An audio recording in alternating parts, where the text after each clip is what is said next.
And many Christians, some of you are watching me right now, you are mad. You're getting angry. You're getting worked up because I am saying that I don't believe in a white Jesus with blue eyes. No, you cannot say that. You are denying Jesus. Why did you allow the white people to make a white idol and you never complained? Now I'm saying it, you are getting angry. Why are you angry? You're not angry with me. You are angry with yourself. That you have been lied to for a long time. And for the first time, you meet information on your face, and it's causing lots of what we call here psychological misunderstanding, cognitive dissonance in more professional psychological language. It's your own conflict in your own mind with your own belief system. Decolonize God. Number two, decolonize humanity.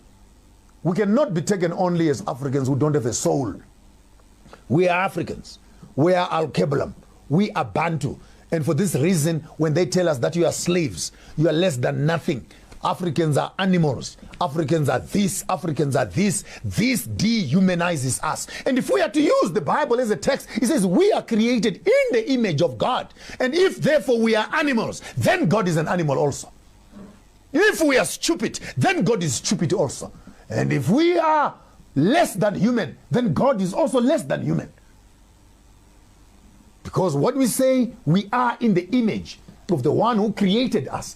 Then we look like the one who has created us. And he who insults me, insults the one who has created me and has made me to be what I am.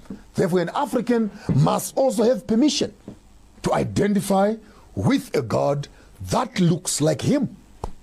Yes, Buddhas in China, they can talk to their own Buddha. And the white people can create their own Messiah also, that blue-eyed boy, and hang them around. That's for them. Yes. So what's wrong if he's an African? And if it does not matter whether Jesus is black or white, then can we please have a Chinese one? Can we please have an Indian God also? Because it does not matter. Then all of a sudden, no, we cannot make him anything except white. Then you are giving white people an unnecessary privilege to terrorize the rest of us with their white concept of superiority, which translates itself into politics. We shall conclude there. Then thirdly, we need to decolonize and deconstruct the Messiah, the whole picture of Jesus.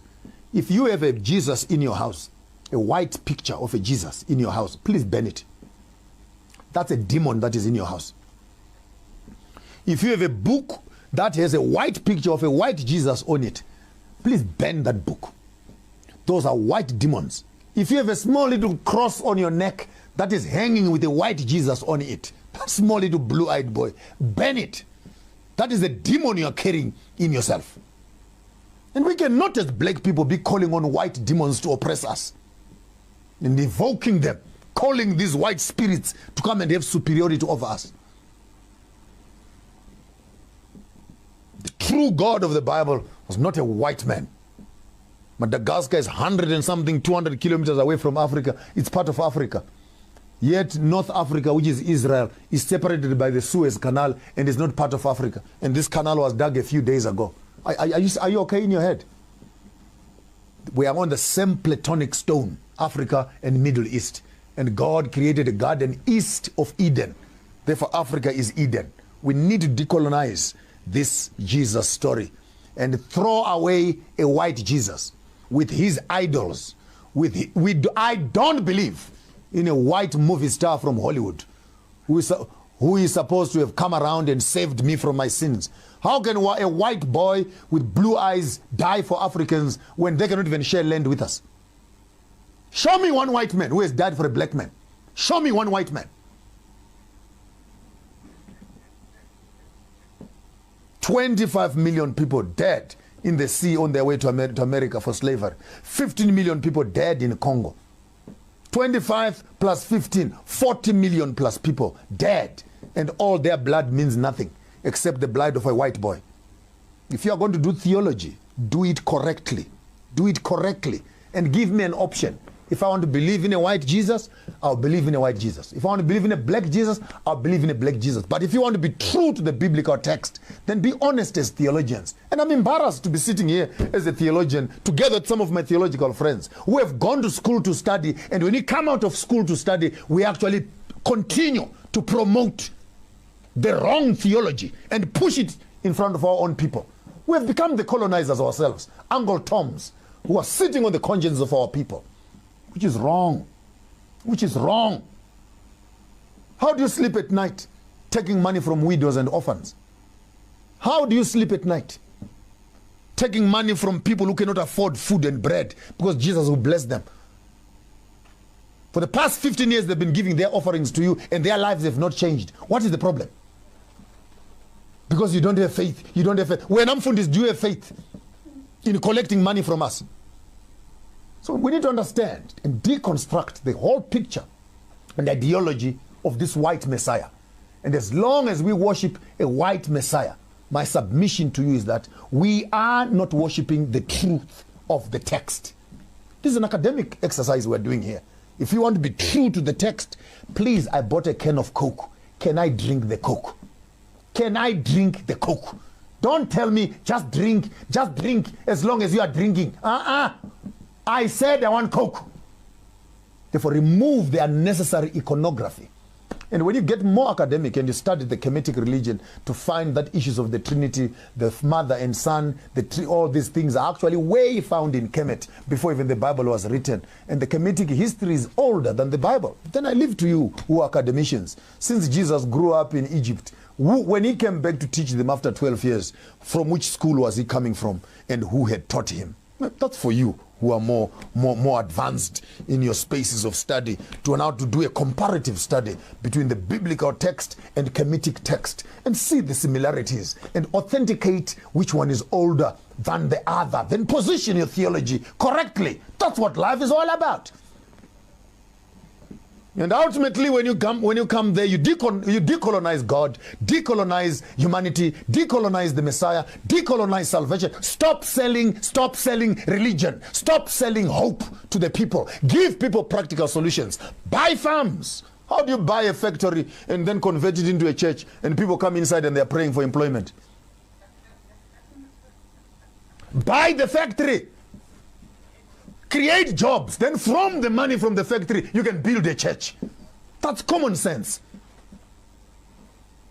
We need to deconstruct, decolonize the church. And we stop being centers of embarrassment, centers of shame, centers of debauchery, centers of mischief, centers of licentiousness, centers of witchcraft, centers of perjury, and centers of corruption in the name of religion. And you don't want it to be spoken about, by the way. Ministers get very touchy. They get very touchy.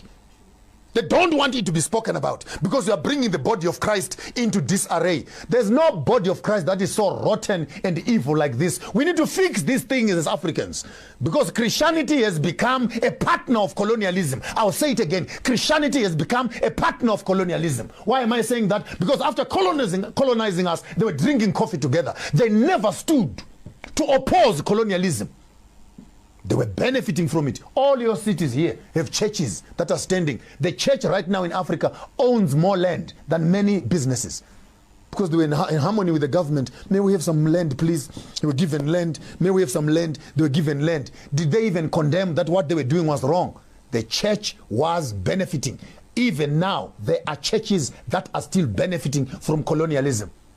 I'm not ashamed to say this. Even the church that I come from, my own church, is still running on the lines of segregation. Whites worship alone, blacks worship alone. We cannot even unite because of racism. The racism, is it biblical? No, it's not biblical.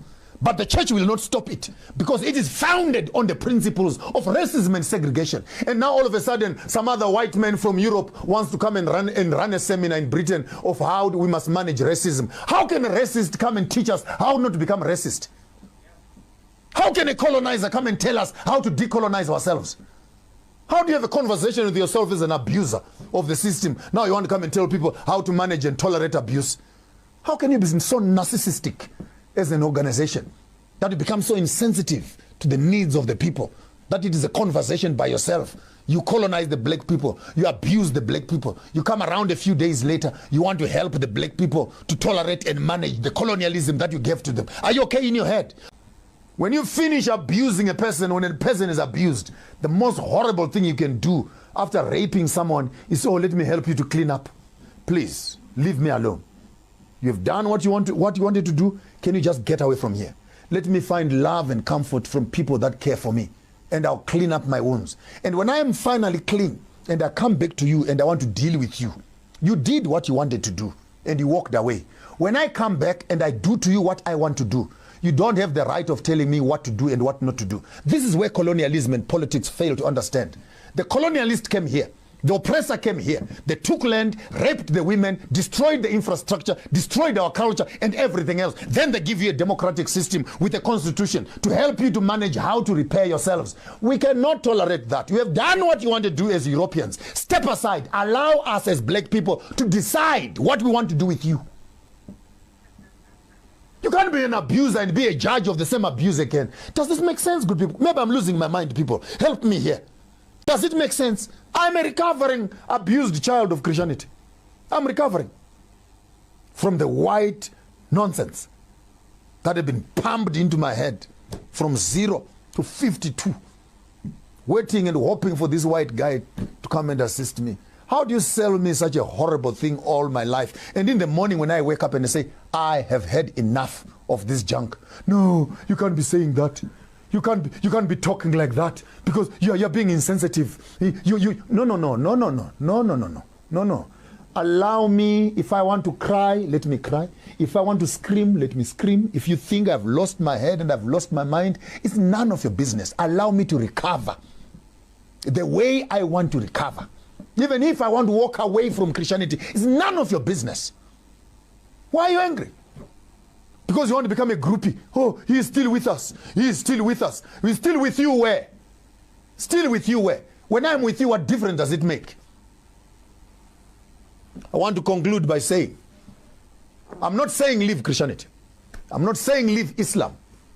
I'm saying all the instruments of religious meeting places must be converted into instruments of changing and transforming the society.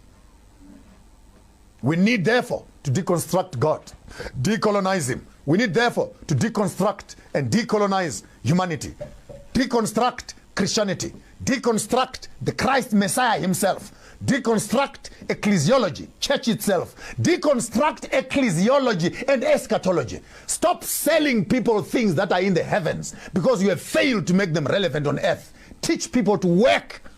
The Bible says, occupy till I come. Work and labor. We cannot teach escapism where people are waiting for the clouds to open and they disappear to heaven. And by the way, many people want to go to heaven. They don't want to go to heaven because they are saved. By a Lord, too much debt. So they want to go disappear to heaven and they don't want to pay things that are here. Then I remember the other song by the other guy. When you get to heaven, you find the devil waiting for you. At when you are not going in one colored. Let's go backwards. You cannot run away from earth because of debt. All no men nothing except love. We have been given land, we've been given crops, we've been given life. Let us make the best of what we have right now. Let heaven and theology be actually the blessing of a fruitful life in the now. Then we can also wait for the second coming of Jesus with beautiful cars, with beautiful homes, looking nice also. Why must we be singing the song, take the world, but give me Jesus? You give away land and you receive Jesus. Hey, I don't want the Jesus. I want the land also and the Jesus. I want both. Why must I lose one? Take the world, but give me Jesus. Something is not right here. If you are bringing it, bring it together. Bring me the land. And then we can talk Jesus when I'm sitting on my land. That for me is common sense. And when our governments can begin to understand that the politics we are struggling with is actually theology. Because people, as they believe, they behave. Right now when they are looking at you, church is one of the biggest political parties. Ask me why do I say that? Because it disengages people from common events of the community. They have nothing to do with the government. They have nothing to do with anything else. All they love is Jesus. And this is the thing of women, by the way. Me, I love Jesus. I love Jesus. I love Jesus. You can never say you love your husband. You can never say you love your children. But you love Jesus. I love Jesus with all my heart. You are going to be miserable the rest of your life. They come to us. I've been left with the bishop for years. Women come to us here. Hey, they kneel in front of us. Hey, bishop. Hey, stop wasting my time kneeling in front of me. Go and kneel in front of your own husband. How can you only trying to be nice to pastors and you're not nice to your own homes?